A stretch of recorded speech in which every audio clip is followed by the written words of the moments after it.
First of all, Pakistan is not following Islam. Are you joking?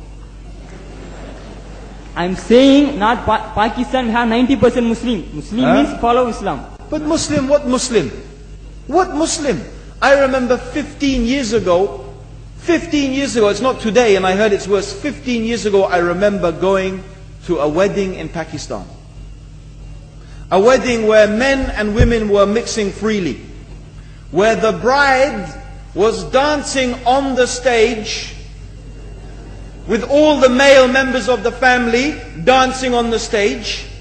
I'm sure somewhere around, we probably hidden in a corner then, but I hear now it's open, drinking alcohol. What Muslim are we talking about? This was 15 years ago. Now I hear it's even worse. Oh yes, they're Islam.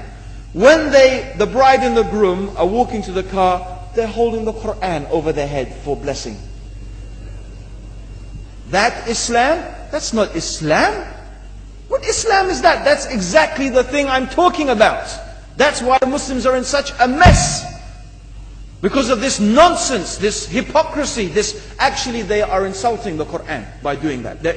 Amongst all of this haram, they think that the Quran, holding it over the head, is going to bless them because they're holding it. What is that? Where did they get this from? So, I don't know what we're talking about. In fact, this is the problem. You see, the Muslim world itself is so far from Islam. So many you find here in India. Well, I know it's not a Muslim country, but there are lots of Muslims here.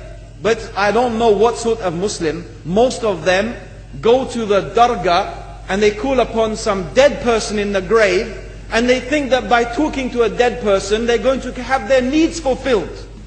What's the difference between that and worshipping an idol? There's no difference, believe me. It's shirk. I've seen it myself with my own eyes. I'm praying in the masjid, the adhan goes, the people are praying in the masjid, and the people in the dargah are not coming to the mosque to pray. They're still going around the dargah and making all their whatever the things they do. What's that? That's not Islam. You go to many countries, you find Pakistan, you want to see Islam in Pakistan. You know, in England, in every street corner we have a pub. You know what's a pub? You know what's a pub? Like a bar, you know, a place where you sit and drink alcohol. Yeah? Yes? In Pakistan, believe me, they have something worse than that. Yes, worse. On every street they have a picture of a palm. Everywhere you see it, hanging from the windows. They have the picture of a palm. What's that advertising? Something worse than drinking alcohol. An invitation to disbelieve in Allah. That they're going to read your hand and tell your fortune. Shirk. It's shirk. Whoever believes, the Prophet said, sallallahu alaihi wasallam, whoever visits a fortune teller out of curiosity, Allah will not accept their prayers for 40 days. Whoever believes in the fortune teller has disbelieved in Allah and His Messenger. That includes, by the way, horoscopes. Yet you see in Pakistan, a picture everywhere of a hand. Worse than a pub. Worse than a pub.